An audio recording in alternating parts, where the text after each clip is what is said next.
Ikaw, Bongo. Kumpare ta ka.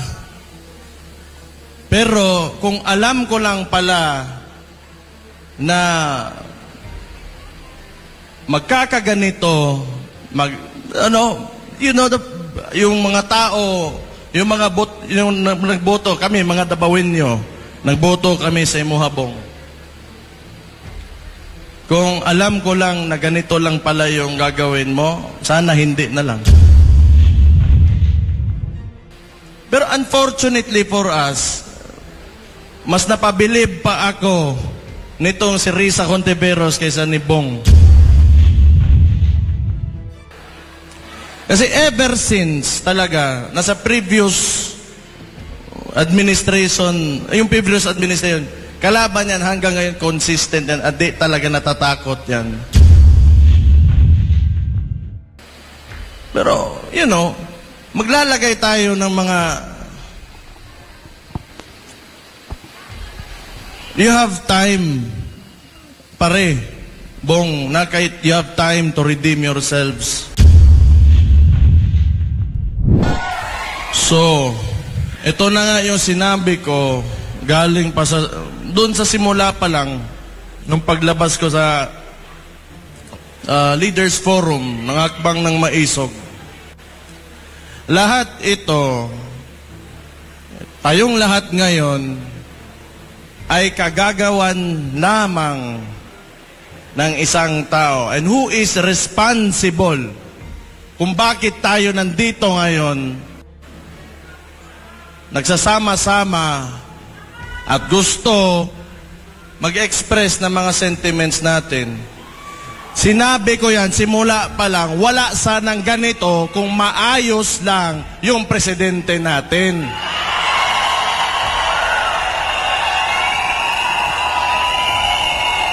Pero, nagulat ako ngayon kasi walang mga dump truck,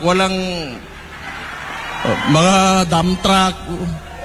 Hindi nila kinaya yung mga Kapampangan. Putang ina, tunay na maisog yung Kapampangan.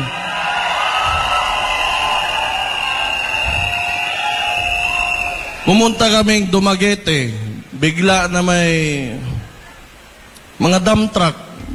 Simple lang naman yung hinihingi namin. Hindi naman siguro lahat ng tao o may tao sa bundong ito na tama lahat ng ang ginagawa. Yung gusto lang natin is the right to express ourselves. At yun na lang yung hinihingi natin, ayaw pa. Baka ang sunod niyan, hindi na tayo pwedeng huminga. Ano bang problema talaga it's a very confusing administration, actually, sa totoo lang. Hindi ko maintindihan yung mga kilos o mga ginagawa. Parang ako mayor ako ng Davao. Ako si Sebastian Duterte, yung mga hindi ako kilala ha. Ako yung mayor ng Davao. Ngayon,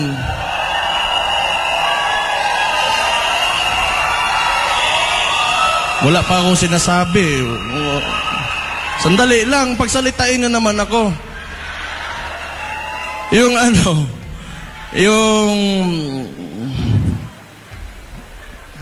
Ganito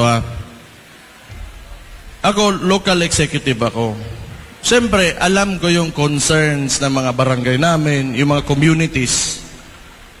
Ang problema, dahil siguro, kasi nagsasalita nga ako, not really against, but I'm just pointing out, tinuturo ko lang naman yung yung mga kailangan ayusin. Kung tingin nyo against ako, di wala akong pakialam. If you take it, negatively, wala akong pakialam. Pero hindi pwede na hindi tayo magsalita.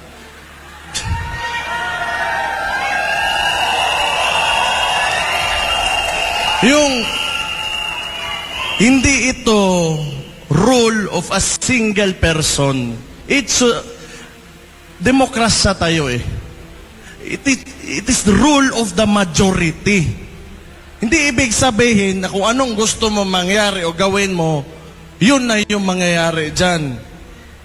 Kailangan mong pakinggan yung boses o ano yung mga sentimento talaga ng mga hiya, na sobrang walang hiya talaga, o tanga.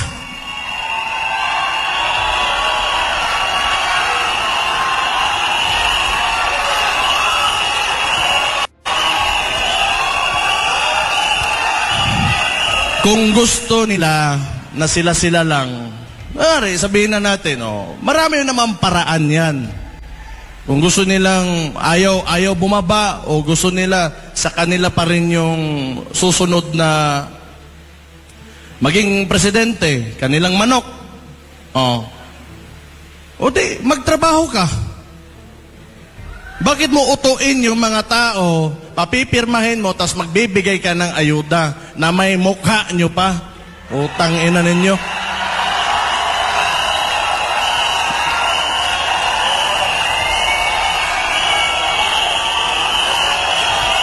That is also one reason kung bakit, alam nyo, nandito talaga ako. Because I do not agree yung traditional politics talaga. I'm sorry kung maraming matatamaan. Ako, mayor man din ako. Andyan din yung picture ko. But it's time for us to move on. Hindi ibig sabihin, may bigas dyan, nandyan yung mukha mo, sa kanya yan. Pera ng tao yan. Utang ina.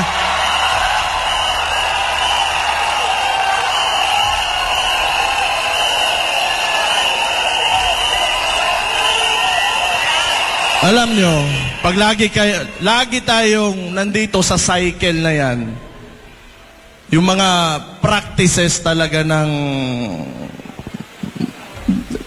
Philippine politics, pa-picture-picture, kada may bigay ng pera sa mga kailangan, may picture talaga nakaabot, ipopost, kunwari sa kanya yung pera na yon, hindi naman talaga. Huwag na kayong maniwala sa ganon. Kailangan, we have to go beyond that.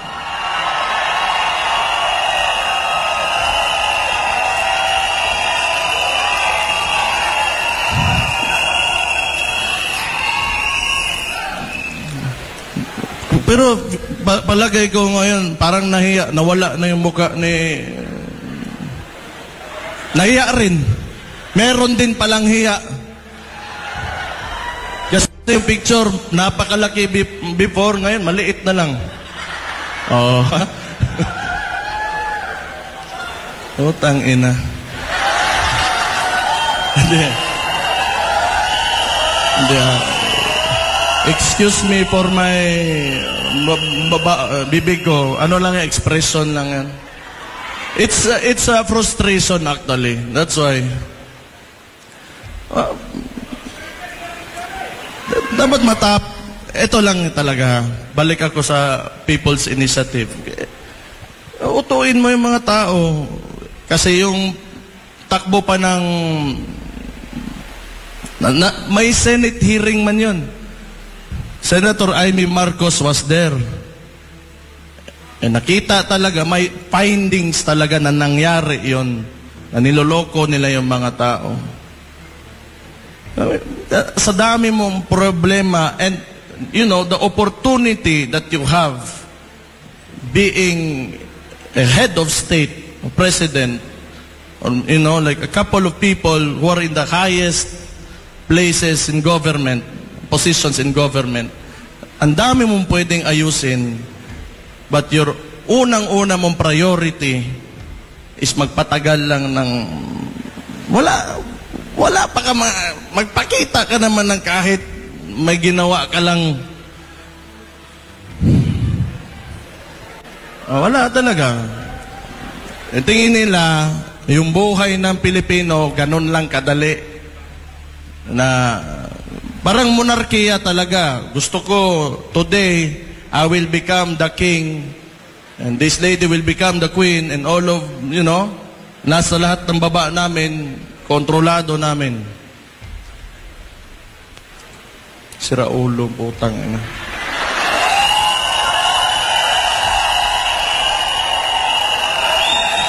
tingin nyo ba normal yan? Kaya nga, either makapal talaga yung mukha mo na ayaw mo dumaan ng election, or tanga ka. Hindi ako ang nagsabi nun.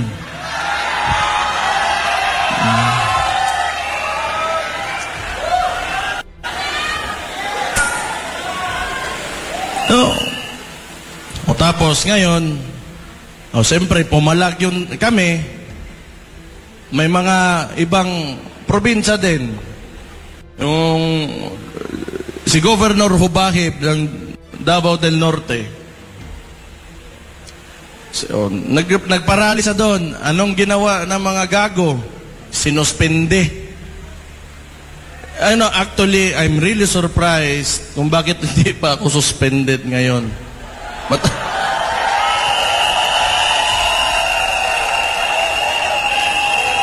Siguro, hindi nila alam siguro, tama ba, mali ba, tama ba. Pero, okay lang din. I-suspend nila ako, okay lang. Libre yun na bakasyon. Yung mga anak ko, mapasal ko, wala ko iisipin. Hindi na ako mag-take ng leave. Pero, rumors lang din naman yun. Sinuspende nila si Governor Hubahib pagkatapos ng hakbang ng Maisog. Kasi, sa kanila, hindi pwede na magsalita ka. Hindi pwede na may ibang tama or may punto ka. Kailangan sila lang yung tama lagi. Saan yung utak nito mga to?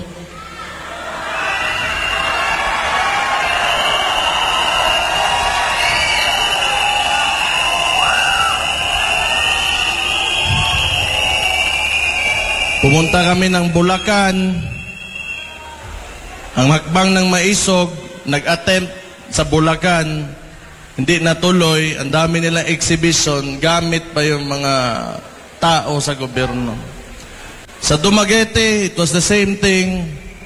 Pumunta kami ang hakbang ng Maisog, andon, kasama si former President Rodrigo Roa Duterte. Nilagyan nila ng mga truck yung part kung saan dapat yung demonstration. So, bakit ganun ba kasupot talaga yung mga galawan ng itong mga to? Di na lang pwedeng hayaan na lang. Maglaro lang kayo ng patas. So, matotal, wala man talagang masasaiyo ang lahat nitong mundong ito. Walang ganun. Walang ganun. Kung sabihin mo, napakagaling mo, may isa talaga, 2 tao dyan na will disagree with you. And hindi pumapasok sa utak nila. Kaya nga, hindi ko sobrang extreme yung thought process ng mga tao na ito. Pagkatapos Dumaguete, so kailangan naming lumabas, lumipat, yung mga tao naglakad pabunta sa ibang park kung saan tinuloy yung demonstration. So pahihirapan katalaga nito nila. Pagkatapos naman, yung malala sa Tacloban, ginawa nila, naglagay pa rin ng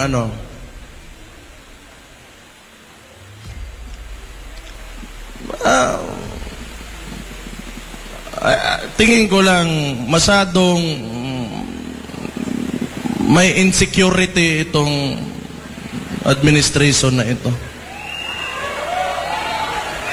Kasi if you are really confident with what you are doing, ano yung trabaho mo at sa mga ginagawa mo, at maayos ka naman, so bakit mo pipigilan yung mga ganitong klaseng activities? Wala naman, no harm done. Nagsasalita lang naman, and it is our constitutional right to express ourselves. Siguro may ano yan. Ewan ko lang, hindi ko lang talaga alam. Kasi hindi rin naman talaga itong si BBM, yung klase ng presidente na he will address, like current issues. Napansin ko lang, pinipili niya lang.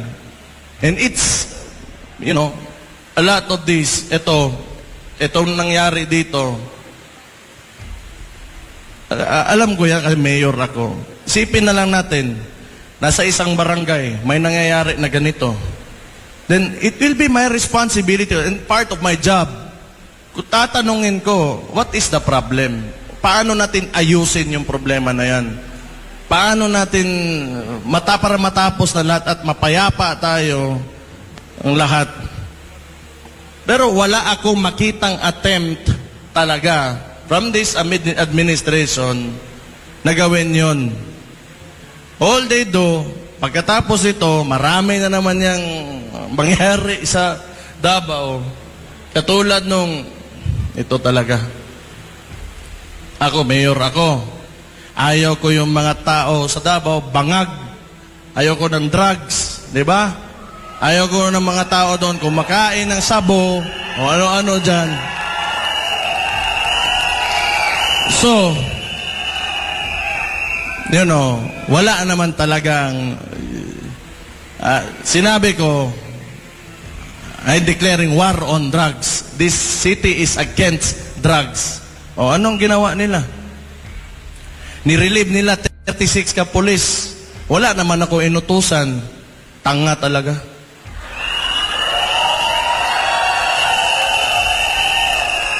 Kung yun, kaya nga, it's really confusing.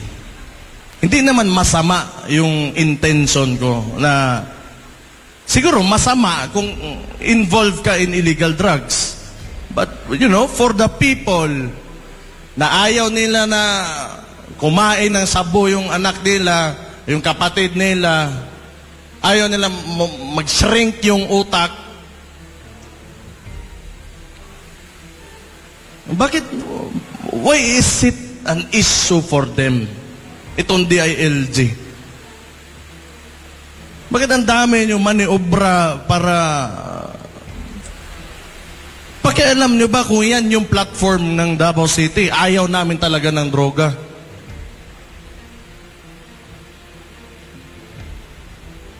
What? So, does it mean that you are supporting illegal drugs?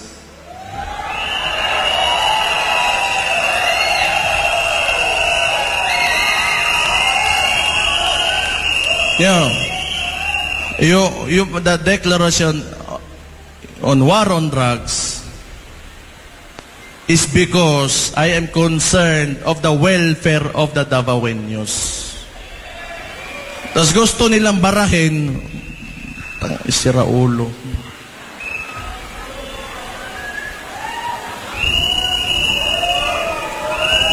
Ang daming, tapos read, eto pa, ang nangyari doon, yung ginawa nila sa property ni Pastor Kibuloy,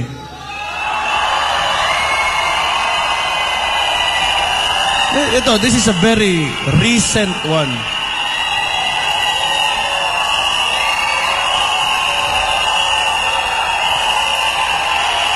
Makinig kayo.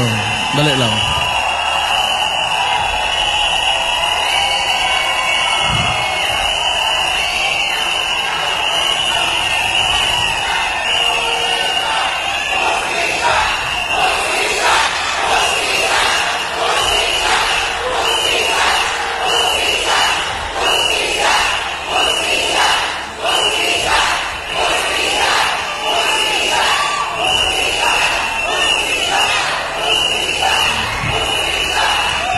Talaga.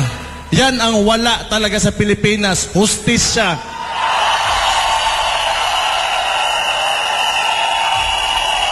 Mr. President, pakinggan mo yung mga tao mo.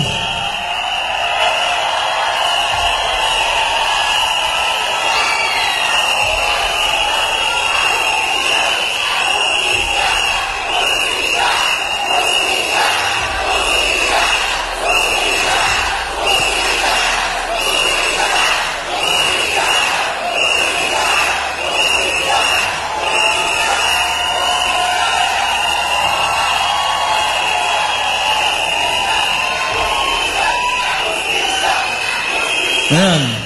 Oh, kanino kagagawan to? Huwag nyo sabihin yung regional director. Oh, huwag nyo sabihin ako. Huwag nyo sabihin yung Chief PNP. 3 rehiyon ng mga police andon just to apprehend 1 person. Excessive show of force talaga. What? Are you trying to intimidate us? Mahiya naman kayo, putang ina nyo. Ang mga tao ang naglagay sa inyo dyan.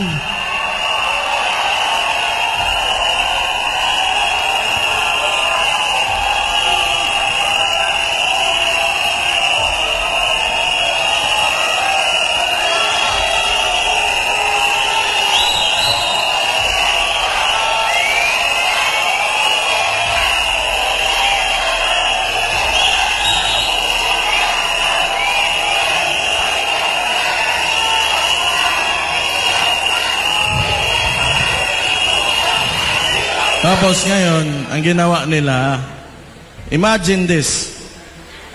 Pagkatapos na mangyari yon, hindi siguro nila nakuha yung gusto nila, nirelieve nila yung mga polis na sila rin naman nag-utos. Puta, ina, si Raulo talaga.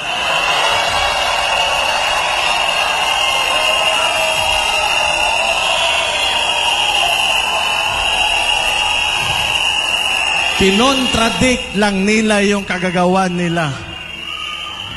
Kinokontradict lang talaga nila sarili nila. Tapos ipapalabas nila, wala naman talaga tong ginagawa itong administration na to. Alam nyo saan magaling to? PR lang. Lagi lang, kasi hawak nila mainstream media, lagi gusto nilang utuin yung sarili nila na everything is all right and walang problema. Yan lang talaga. Oh. Sige. Puta.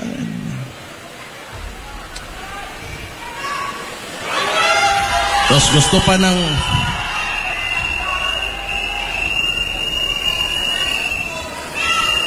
Ngayon, gusto pa ng gulo. Yung, with China. Pwede ka naman, you can approach, the best way to approach, especially pag territorial conflict is through diplomacy talaga yan. Sino ba naman gusto nga makipagpatayan ka dyan? Nagsalita na nga yun dito kanina. Nandito yun, di ba? Yung fisherman natin na galing na sa kanya, sa sarili nilang press conference at sinabi sa mukha nila talaga na noon, nakakapagpangisda pa sila doon, ngayon, mas nahihirapan sila. Huwag niyo sabihin, bayad yun.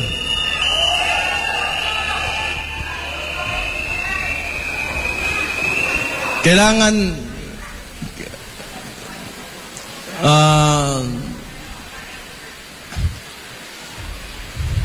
may naalala lang ako.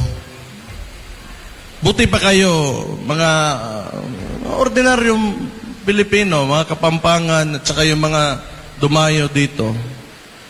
Hindi kayo takot.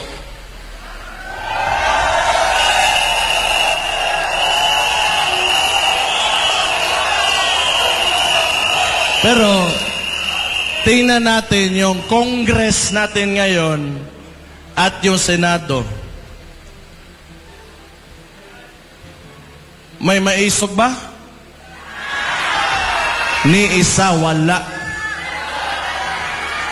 Sabagay, mga lehislatura, mukhang pera talaga yung mga yan.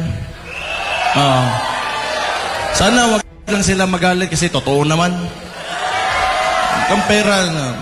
Hindi siguro lahat, pero mukhang pera yung mga yan. Kasi power, the legislative body is the power of the purse. Diyan dumadaan lahat ng pera eh. So, lahat ngayon, soft projects, katulad ng isang, may video, yung sa Davao. sa Digos, may binigay na ayuda, kinuha ng barangay yung 8,000, ang binigay doon sa recipient is only 2,000. So, pag soft projects talaga, mabilis lang yan. And they are all funneling the budget on soft projects. So, kayo na bahala mag-isip kung ano yan.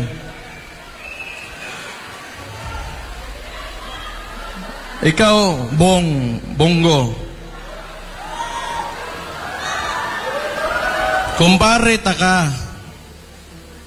Pero kung alam ko lang pala na magkakaganito,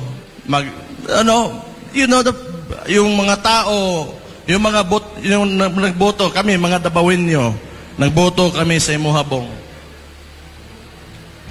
Kung alam ko lang na ganito lang pala yung gagawin mo, sana hindi na lang.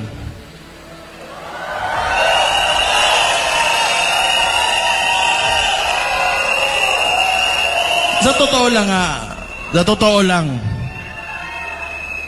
ako, yung iniidolo ko talagang senador, si Miriam Defensor Santiago, the late Miriam. Purya hisgot lang kasi wala na yung tao, pero iniidolo ko talaga. Yun talaga yung hero ko. Pero unfortunately for us, mas napabilib pa ako nitong si Risa Contiveros kaysa ni Bong. Kasi ever since talaga, nasa previous administration, kalaban yan hanggang ngayon consistent yan, at di talaga natatakot yan. Pero, maglalagay tayo ng mga, you have time, pare, Bong, na kahit you have time to redeem yourselves.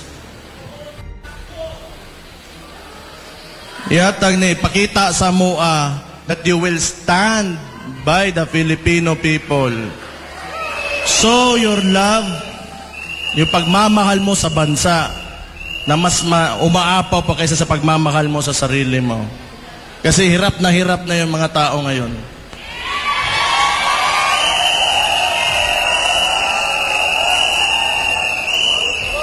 Ikaw ba naman, pramisan ka ng 20 pesos na bigas.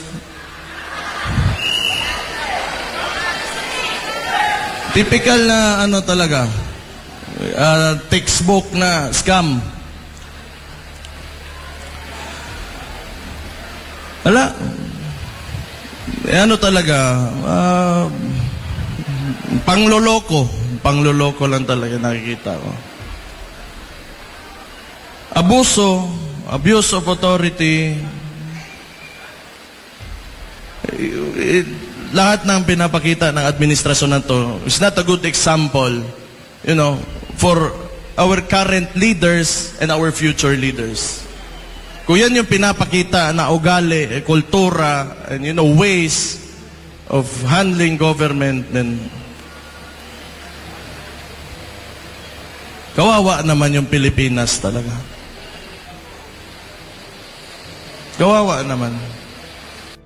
Sana naman matapos na itong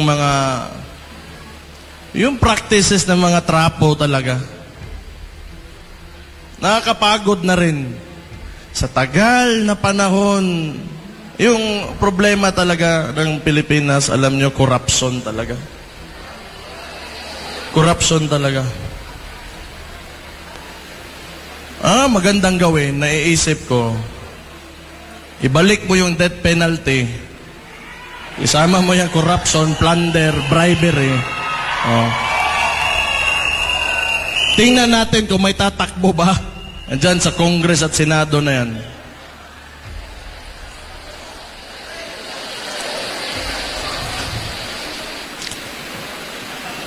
Kung nakikita nga, mga elected officials,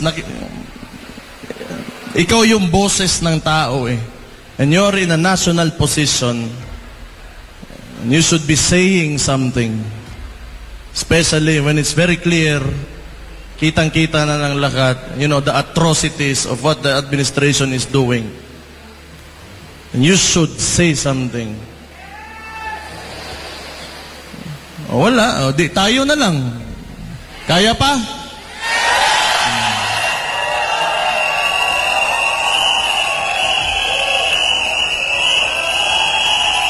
Pero alam nyo, hindi ako naniniwala na hindi kaya talaga ng Pilipino. Kailangan lang talaga may faith lang kayo, may paniniwala lang kayo na maiangat talaga natin yung bansa natin.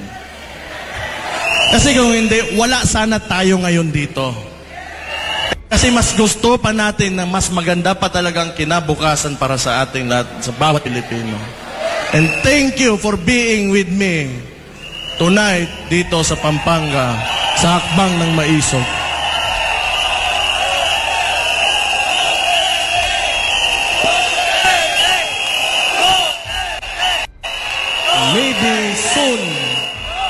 Maybe soon, you know, yung mga anak natin, yung mga our grandkids, yung mga apo natin, they will be living in a better Philippines, na mas maganda, mas maayos, mas maligaya na Pilipinas. So, salamat for being with us sa Hakbang ng Maisog. Ituloy nyo lang. We share the same sentiments. Gusto natin ng maayos na kinabukasan at may seguridad para sa mga susunod sa atin. The future generation. Yun talaga yung mahalaga.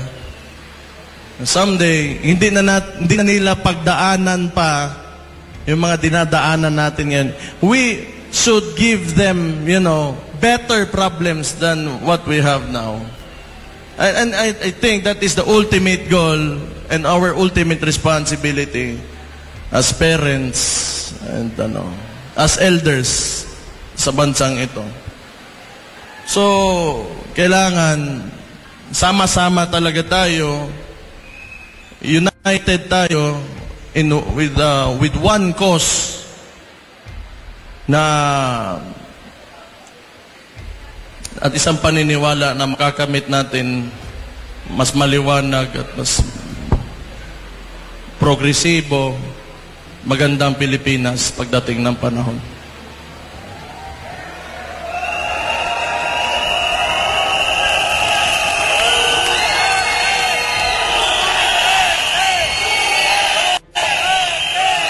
Ako, nagkakaroon lang din ako ng pag-asa dahil nandyan din kayo. Hindi rin kayo, huwag kayo mawawalan ng pag-asa.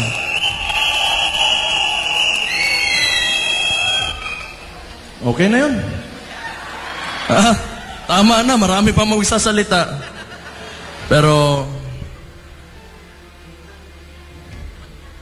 you fight for your country.